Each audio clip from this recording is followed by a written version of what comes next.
জয় গুরু। নমস্কার সবাইকে। তো আশা করছি গুরু কৃপায় সবাই ভালো আছেন, সবাই ভালো থাকুন, সেটাই কাম্য। এখন আজকে কিছু কথা বলবো শূন্য নিয়ে। শূন্য এবং মহাশূন্য। তো এই ব্রহ্মাণ্ড এটাও শূন্য। ব্রহ্মাণ্ড, ব্রহ্মযুগ, তার আন্ডা মানে ডিম, যদিও একদম গোল নয়, কিন্তু মানে ভাষায় বোঝানো হয়েছে। তো শূন্যর পরে আছে আপনার মহাশূন্য, মানে যে শূন্যগুলোকে আরেকটা শূন্য ধারণ করে, আরেকটা শূন্যর ভিতরে থাকে, সেটা হলো মহাশূন্য। আমি পৃথিবীতে আছি, এই পৃথিবীটাও ভাসতেছে, পৃথিবীটাও শূন্যের মতো, কিন্তু এই পৃথিবীটা আছে আবার আরেকটা শূন্যের ভিতরে। এইগুলো একটা বিষয়। শূন্যের খেলা যদি আপনি বুঝতে চান, অনেক জিনিস আপনি বুঝতে পারবেন। তো শূন্য দিয়ে কিন্তু কখনো শূন্য বানানো যায় না। শূন্য দিয়ে কখনোই আপনি শূন্য বানাতে পারবেন না, আর শূন্য দিয়ে কোনো জিনিস আপনি ভরতেও পারবেন না। কোনো জায়গাকে সম্পূর্ণ শূন্য দিয়ে আপনি ফিল আপ করতে পারবেন না। এই শূন্যটা তৈরি করতে হলে আপনার তিনটা শক্তি লাগবে, তিনটা জিনিস লাগবে, এবং এই তিনটা শক্তি এবং তিনটা জিনিসের দ্বারাই এই শূন্যটা তৈরি হয়েছে। তিনটা শক্তি এবং তিনটা জিনিসের দ্বারাই এই শূন্যটা তৈরি হয়েছে। আপনি যদি মানে চারটা শূন্য, ১, ২, ৩, চারটা শূন্য দেন, চারটা শূন্য যদি একত্রে আপনি সংযোগ করবেন, দেখবেন মাঝখানে ফাঁকা আছে, মাঝখানে আবার চার কোণ একটা একটা ক্ষেত্র বের হয়ে যাবে। তাহলে এই শূন্য উৎপত্তি বললাম তিনটা শক্তি থেকে, তিনটা শক্তির থেকে একটা কোণ হয়েছে, একটা ত্রিভুজ হয়েছে, একটা ত্রিভুজ থেকে একটা শূন্য উৎপত্তি হয়েছে। সেটা কিভাবে? তো ত্রিভুজ আপনি অনেকগুলো বানান, অনেকগুলো ত্রিভুজ মানে একটা একটা যোগ করেন। আমি যেটা করবো সেটা প্র্যাকটিক্যাল। একটা একটা যোগ করলে আপনি শূন্য বানাতে পারবেন, বাট কয়েকটা শূন্য দিয়ে আপনি একটা শূন্য বানাতে পারবেন না। দ্যাট মিনস কি, তিনটা শক্তির প্রাধান্যয় এই পৃথিবী চলে, তিনটা শক্তির প্রাধান্যয় এই শূন্যটা উৎপত্তি হয়েছে। এবং এই তিনটা শক্তি আপনার তিনটা, একটা ত্রিভুজ বললাম, একটা ত্রিভুজ যদি আপনি বোঝেন, তাহলে আপনি এই শূন্যের যে প্রক্রিয়া সেটা আপনি বুঝতে পারবেন।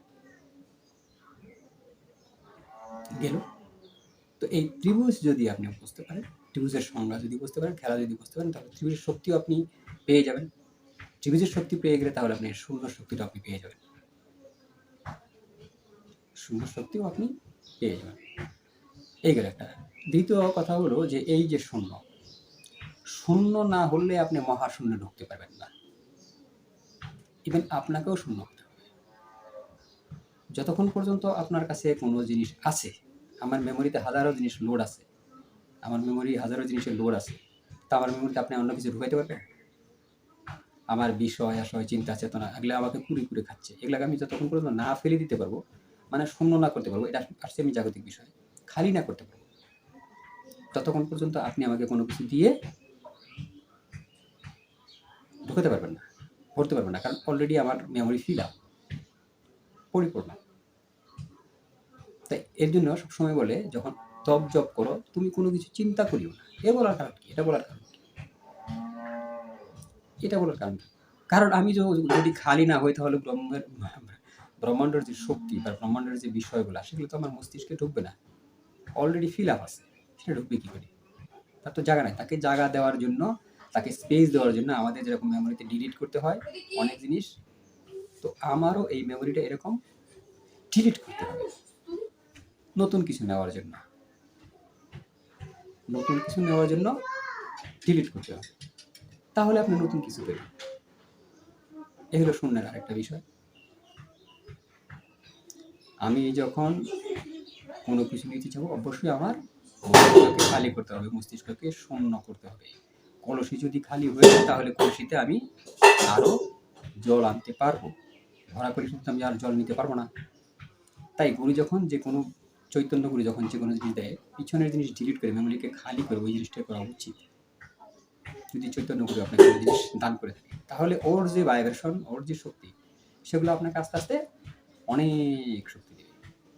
আর ধ্যানের জগতে আপনি শূন্য না হওয়া পর্যন্ত, খালি না হওয়া পর্যন্ত না কোনো রং, না কোনো রূপ, কোনো কিছুই আপনি দেখতে পাবেন না। যতক্ষণ পর্যন্ত আপনি চিন্তা শূন্য থাকবেন, যতক্ষণ পর্যন্ত আপনি মানসিক দিক থেকে অনেক কিছু মানে চাওয়া পাওয়া এবং মস্তিষ্কের দিক থেকে অনেক কিছু চিন্তা চেতনা থাকবে, ততক্ষণ পর্যন্ত না কোনো রং, না কোনো রূপ আপনার ভিতরে আসবে। আপনি দেখতে পারবেন ইম্পসিবল, সম্ভবই না। এর জন্য আমরা অনেক সময় বলে থাকি এটা দেখি না কেন, সেটা দেখি না, ওইটা সেটা। তো শূন্য হইতে হলে আপনাকে কি করতে হয়? শূন্য নারী চালাতে হবে। আর কি ইম্পর্টেন্ট হচ্ছে সেটা কি? শূন্য নারী কি?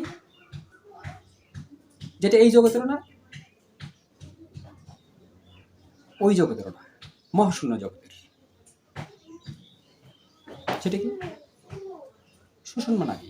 যখনই সুষুম্না নারী আপনি চালাবেন, তখন আপনি আস্তে আস্তে শূন্য হতে থাকবেন। আপনার চিন্তা চেতনাগুলো লুপ্ত হতে থাকবে, আপনার বায়ুর গতি আস্তে আস্তে কমতে থাকবে। যখনই আপনার বায়ুর গতি আস্তে আস্তে কমে যাবে, ধীমি হয়ে যাবে, স্লো হয়ে যাবে, তখন ভাববেন যে আপনি শূন্য হতে চলেছেন, শূন্য হতে যাচ্ছেন। তখন আপনি নতুন একটা কিছু দেখতে পারবেন, নতুন একটা কিছু জানতে পারবেন, নতুবা না। আজকে এই পর্যন্ত। জয় গুরু, নমস্কার সবাইকে।